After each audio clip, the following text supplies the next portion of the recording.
വെണ്ടയ്ക്ക കൊണ്ടുണ്ടല്ലോ ഒരു 10 മിനിറ്റിനുള്ളിൽ നല്ലൊരു കറി ഉണ്ടാക്കിയെടുത്താലോ. രാവിലെ കുട്ടികൾ സ്കൂളിൽ പോകുന്ന വീടുകളിലൊക്കെ ഉണ്ടല്ലോ വെണ്ടയ്ക്ക നിങ്ങൾ ഇതുപോലെ ചില കുട്ടികളെ വെണ്ടയ്ക്ക കൂട്ടുന്ന ചില കുട്ടികളെ വെണ്ടയ്ക്ക കൂട്ടത്തില്ല അല്ലേ. അപ്പോൾ ഇതുപോലെ നിങ്ങൾ വെണ്ടയ്ക്ക കറി വെച്ച് കുട്ടികൾക്ക് കൊടുക്കുന്നെങ്കിലുണ്ടല്ലോ വെണ്ടയ്ക്ക തീർന്ന അറിയത്തില്ല കേട്ടോ. കുട്ടികളെല്ലാവരും തന്നെ കൂട്ടുകയും ചെയ്യും കേട്ടോ.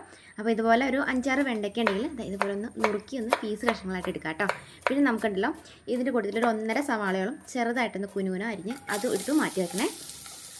ഇനി ഉണ്ടല്ലോ നമുക്കിതാ ഇതുപോലെ ചട്ടിയിലേക്ക് നമ്മുടെ അരിഞ്ഞ് വെക്കുന്ന സവാളയും അതുപോലെ തന്നെ കുറച്ച് കറിവേപ്പിലും പിന്നെ ചെറിയൊരു കഷ്ണം ഇഞ്ചിയും വെളുത്തുള്ളിയും കൂടെ ചേർത്തെടുത്തിട്ട് നന്നായിട്ട് ഇതുപോലെ ഒന്ന് വഴറ്റി കൊടുക്കാം കേട്ടോ. ഇത് നമുക്കൊന്ന് വയന്ന് വന്നു കഴിയുമ്പം ഇതിനകത്തേക്ക് നിങ്ങൾക്ക് എന്തോരാണോ എരിവിനെന്ന് വെച്ചിട്ടുണ്ടെങ്കിൽ അതിനാവശ്യത്തിന് മുളക് പൊടി ഇട്ട് കൊടുക്കാം കേട്ടോ. അപ്പോൾ ഞാനിപ്പോൾ ഒരു ഏകദേശം ഒരു 1.5 സ്പൂണോളം മുളക് പൊടി ഇട്ട് കൊടുത്തിട്ടുണ്ട് കേട്ടോ. പിന്നെ അതുപോലെ തന്നെ ഒരു നുള്ള് മഞ്ഞൾപ്പൊടി. നിങ്ങൾക്ക് എരിവിന് എന്തോരാണ് മുളക് വെച്ചിട്ടുണ്ടെങ്കിൽ അതിനനുസരിച്ചിട്ട് നിങ്ങൾക്ക് മുളക് പൊടി ഇട്ട് കൊടുക്കാം കേട്ടോ. അപ്പോൾ ഇതുപോലെ ഒന്ന് ചുമക്കനെ ഈ ഒരു രീതിയിലൊന്ന് വയറ്റി കൊടുക്കാം കേട്ടോ. വയന്ന് വന്നു കഴിഞ്ഞ് കഴിയുമ്പോണ്ടല്ലോ നമുക്ക് ഇതിനകത്തേക്ക് ചെറിയൊരു തക്കാളി, നല്ല പഴുത്ത തക്കാളി ഉണ്ടെങ്കിൽ മിക്സിയുടെ ജാറിൽ കുറച്ച് വെള്ളം കൂടി എടുത്ത് ഒഴിച്ചതിന് ശേഷം പേസ്റ്റ് പോലെ അരച്ചിട്ട് നമുക്ക് ഇതിനകത്തേക്ക് അങ്ങോട്ട് ഒഴിച്ചു കൊടുക്കാം കേട്ടോ. ഇങ്ങനെ ഒഴിച്ച് കൊടുത്തതിന് ശേഷം നമുക്ക് ആവശ്യത്തിന് ഉപ്പിട്ട് കൊടുക്കാം. ഈ ഉപ്പും കൂടി ഇട്ട് കൊടുത്തതിന് ശേഷം നന്നായിട്ട് ഇതൊന്ന് തിളയ്ക്കാനായിട്ടൊന്ന് വെയിറ്റ് ചെയ്യാം കേട്ടോ. നന്നായിട്ടൊന്ന് കുറുകി തിളച്ച് ഒന്ന് സെറ്റായി വന്നു കഴിയുമ്പോൾ ആവശ്യത്തിന് ഉപ്പും കൂടെ ചേർത്ത് കൊടുക്കാൻ വിട്ടു പോയിട്ടോ. ഉപ്പും കൂടി ചേർത്ത് കൊടുത്തിട്ട് തിളച്ച് വന്നു കഴിയുമ്പോണ്ടല്ലോ നമ്മളവിടെ അരിഞ്ഞ് വെച്ചേക്കുന്ന വെണ്ടയ്ക്ക ഉണ്ടല്ലോ അത് നമുക്ക് ഇതിനകത്തേക്ക് കൊട്ടാട്ടോ. ഇതുപോലെ നിങ്ങൾ ഉണ്ടാക്കി എടുക്കുകയാണെങ്കിൽ കുട്ടികൾ കൂട്ടിക്കോളൂ കേട്ടോ. കാരണം നമ്മൾ ചില കുട്ടികൾ എന്ന് പറയുമ്പം ഈ വെണ്ടയ്ക്ക തോരൻ വെച്ചിട്ടുണ്ടെങ്കിൽ കഴിക്കത്തില്ല. അതുകൊണ്ട് തന്നെ നമുക്ക് ഇതുപോലെ വെണ്ടയ്ക്കൊക്കെ വീട്ടിലിരുന്നിട്ടുണ്ടെങ്കിൽ വാടി കുറച്ച് കളയും. അപ്പം ഇങ്ങനെയാണ് ഉണ്ടാക്കുന്നതെങ്കിൽ ഈ ഒരു കറി ഒരുപാട് ദിവസത്തേക്ക് ഇരിക്കുകയും ചെയ്യും. ഇരിക്കുന്നോറും സെറ്റായിട്ടിരിക്കും കേട്ടോ. നല്ല ടേസ്റ്റും ആയിരിക്കും. അപ്പോൾ ഇതുപോലെ ഞാനിപ്പോൾ ഒരു 5-8 വെണ്ടയ്ക്ക എടുത്തിട്ട് ഇതിൻ്റെ കൂട്ടത്തിലേക്ക് ഇട്ടിട്ട് നന്നായിട്ടൊന്ന് കൂട്ടിയിളക്കി മിക്സ് ചെയ്ത് കൊടുത്തതിന് ശേഷം നമുക്കിതൊന്ന് മൂടി വെച്ചിട്ട് ഈ വെണ്ടയ്ക്ക ഉണ്ടല്ലോ വെണ്ടയ്ക്ക് നന്നായിട്ടൊന്ന് വെന്ത് വരാനായിട്ട് വെയിറ്റ് ചെയ്യാം. കാരണം വെണ്ടയ്ക്കയുടേതായ ഒരു പച്ച ചൊവയൊക്കെ ഉണ്ടല്ലോ. അപ്പോൾ ആ ഒരു പച്ച ചുവ മാറാനായിട്ട് ഈ വെണ്ടയ്ക്ക ഒന്ന് വെന്തതിന് ശേഷം നമുക്കിതിനകത്തേക്ക് അരപ്പരച്ച് ഒഴിക്കാം കേട്ടോ.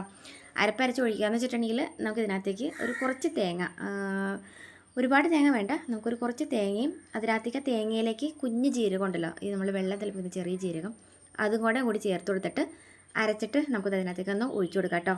ഈ അരപ്പ് നമ്മൾ ഇതുപോലെ ഒഴിച്ച് കൊടുത്തതിന് ശേഷം നന്നായിട്ട് ഈ ഒരു അരപ്പ് നമ്മുടെ തേങ്ങയും നമ്മുടെ വെണ്ടയ്ക്കയും കൂട്ടിയിട്ട് നന്നായിട്ടൊന്ന് സെറ്റാവാനായിട്ട് തിളയ്ക്കണം കേട്ടോ. തിളച്ച് മറിയാനായിട്ടൊന്ന് വെയിറ്റ് ചെയ്യുക. നന്നായിട്ട് ഇതൊന്ന് ജീരകവും നമ്മുടെ തേങ്ങയും ഈ ഒരു വെണ്ടയ്ക്കയുടെ കൂട്ട് എല്ലാം കൂടി ഒന്ന് തിളച്ചതിന് ശേഷം നമുക്കിതിനകത്തേക്ക് കുറച്ച് തൈര് കേട്ടോ. ഈ തൈര് എന്ന് പറയുമ്പോൾ ഒരുപാട് തൈര് വേണ്ട, കുറച്ച് തൈര് മതി കേട്ടോ. ഇതുപോലെ ഒരു നുള്ളായിട്ട് ഞാൻ എടുത്തിട്ടുള്ളൂ. ഈ ഒരു തൈര് നിങ്ങൾക്ക് കുറച്ചും കൂടെ വെള്ളം കൂടി ചേർത്ത് കൊടുത്ത് അരച്ചെടുത്തതിന് ശേഷം കട്ടയൊക്കെ ഒന്ന് ഉടത്തിയെടുക്കുക കേട്ടോ, അതാണ് ഉദ്ദേശിച്ചത്. അപ്പം ഇതുപോലെ ഒന്ന് ഉടത്തിയെടുത്തതിന് ശേഷം നമ്മുടെ ഈ ഒരു കറിയിലേക്ക് ഇതുപോലെ അങ്ങോട്ട് എടുത്ത് ഒഴിച്ചു കൊടുക്കാം കേട്ടോ. ഈ ഒരു കറിക്ക് നല്ല പുളിപ്പുമായിരിക്കും, അത്യാവശ്യം നല്ല എരിവുമായിരിക്കും, നല്ലൊരു ഉപ്പൊക്കെ പിടിച്ച് കഴിഞ്ഞപ്പം വെണ്ടയ്ക്ക ഒക്കെ നമുക്ക് ഈ കറിയിൽ നിന്നെടുത്ത് കൂട്ടാൻ തന്നെ നല്ല ടേസ്റ്റ് ആയിരിക്കും കേട്ടോ. അപ്പം കറി നല്ല ഇരുന്ന് കഴിഞ്ഞപ്പോൾ നല്ല സെറ്റായിട്ടിരിക്കും. അത് കറി ഉണ്ടാക്കിയിട്ട് കഴിച്ച് നോക്കുമ്പോൾ നിങ്ങൾക്കത് മനസ്സിലാവും കേട്ടോ, പറയുമ്പോൾ മനസ്സിലാകത്തില്ല. അപ്പോൾ ഇത് നന്നായിട്ടൊന്ന് ഈ തൈര് നിങ്ങൾ ഒഴിച്ചതിന് ശേഷം പിന്നെ ഒരുപാട് ഇട്ട് തിളപ്പിക്കേണ്ട. അത് ഇതുപോലെ ഒരു കുഞ്ഞ് തിള വരുമ്പം തീ അങ്ങോട്ട് ഓഫ് ചെയ്യാം കേട്ടോ. തീ ഓഫ് ചെയ്തതിന് ശേഷം നമുക്കിതിനകത്തേക്ക് ഒന്ന് താളിച്ചെടുത്തൊഴിക്കാനായിട്ട് നമുക്കൊരു കുറച്ച് ഉലുവയും വറ്റൽമുളകും അതുപോലെ തന്നെ കറിവേപ്പില ഇത്രയും മതി. ഇത്രയും കൂടെ ചേർത്ത് കൊടുത്തിട്ട് നിങ്ങൾക്ക് ഇതുപോലെ നമ്മൾ താളിച്ചെടുത്തങ്ങ് ഒഴിക്കാം കേട്ടോ.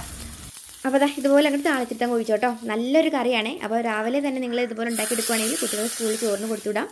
നിങ്ങൾക്ക് നല്ലൊരു മീൻ പൊരിച്ചതിൻ്റെ കൂട്ടത്തിലും മുട്ട പൊരിച്ചതിൻ്റെ കൂട്ടത്തിലാണെങ്കിലും പപ്പടം പൊരിച്ചതിൻ്റെ ഒക്കെ കൂട്ടത്തിലേക്കാണെങ്കിലും കൂട്ടാനായിട്ട് അടിപൊളി കറിയാണ് കേട്ടോ. അപ്പോൾ വെണ്ടയ്ക്കൊക്കെ ഇരുന്ന് വാടി കുറഞ്ഞൊക്കെ പോകുന്നുണ്ടെങ്കിൽ ഉണ്ടാക്കി നോക്കിയിട്ട് കഴിച്ചിട്ട് വന്നിട്ട് കമൻറ്റ് ബോക്സിൽ ഒന്ന് കമൻറ്റ് ചെയ്യട്ടെ, എങ്ങനെ ഉണ്ടെന്ന് പറയേ. അപ്പോൾ നല്ലൊരു വീഡിയോ കൊണ്ട് കാണാം. ഇതുപോലെ കുഞ്ഞു ടിപ്സിനായിട്ട് പേജിൽ ഫോളോ കൂടി ചെയ്തിട്ട് പോകാൻ മറക്കില്ല കേട്ടോ. ബൈ.